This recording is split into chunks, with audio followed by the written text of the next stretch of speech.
Hello everybody, welcome back to Screen Stars and welcome to another PlayStation 4 review. Of sorts, I guess. Now then, I like simulator games, simulation games. I've got Rollercoaster Dreams on my PlayStation 4. It's a very cheap and cheerful game where you build your own theme park and all that kind of stuff. And let's be honest, simulation games can be generally fun.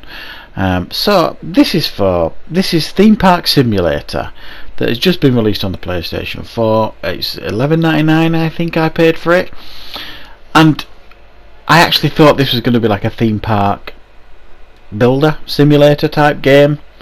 I was wrong.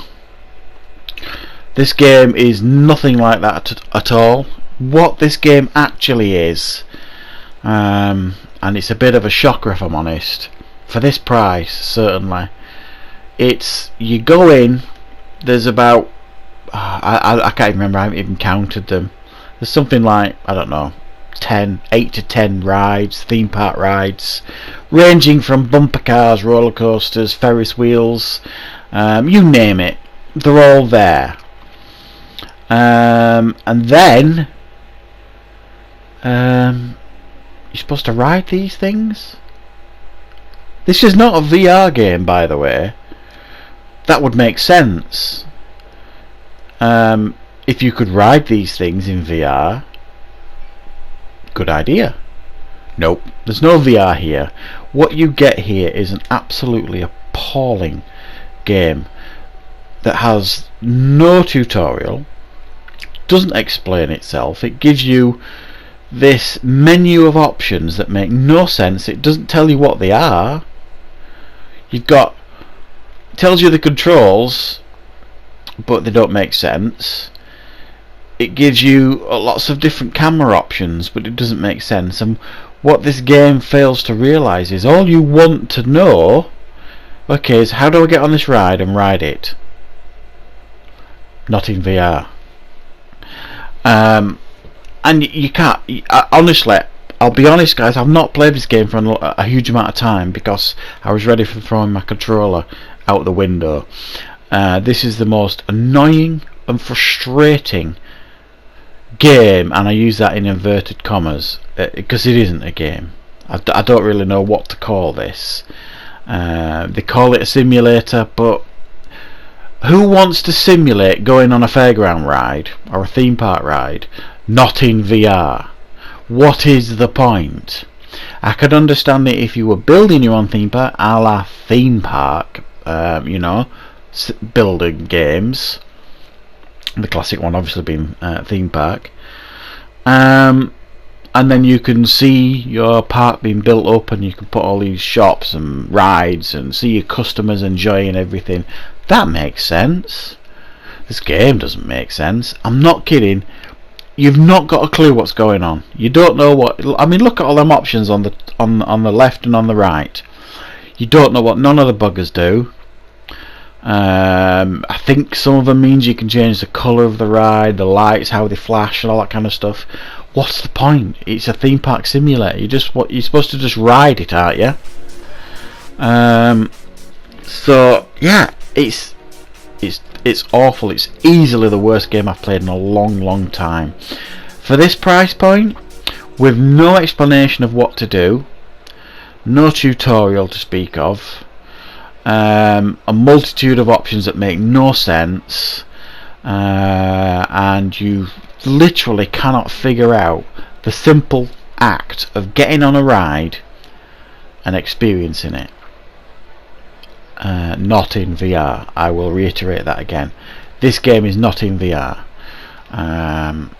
It's an appalling attempt at a cash-in, I think, this game.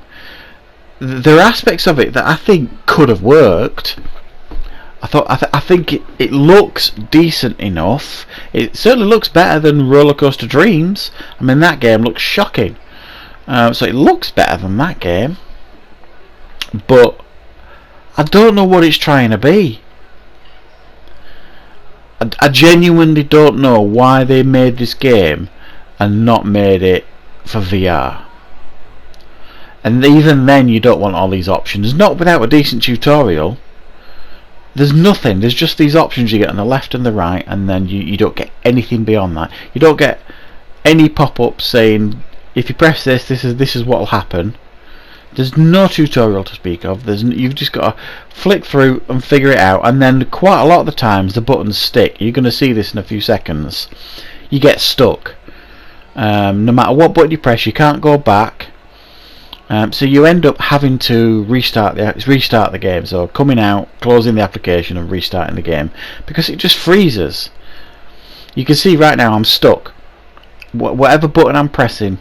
Oh, it's not this point. It will be in a few seconds. You get stuck. So you get stuck in it constantly, and you don't know what to do. And probably from I don't know the hour and a half, 2 hours I put in to try and play this game, I probably had to restart the game 3 or 4 times because it got stuck, or I certainly had no idea what to do next, no idea what was happening. It's a bizarre game. And I love different games. As you know, if you watch my channel and you watch my reviews, you know I like these sort of games. You know I like simulation games. I'll give any of them a chance, generally speaking, and I've played some terrible ones that generally I don't. If a game's so bad, generally I don't even review them. But I just don't want any of you guys that watch any of my reviews to get caught by this game. It's not a game. It's not a game. I don't think this is a game. And it's massively overpriced. This should be about it. It needs so you can see now I'm stuck on this bit. It needs a much lower price point, and it needs some form of tutorial adding to it. And for goodness sake, make it VR compatible, and then you might have half a game on your hand, and then you could knock this score up to maybe 5 out of 10. But currently it's a 2 out of 10. It's an appalling game, terribly overpriced, really confusing. And it's a game I don't want you guys to get caught out playing with this sort of price point, certainly. So that is my review of sorts for Theme Park Simulator.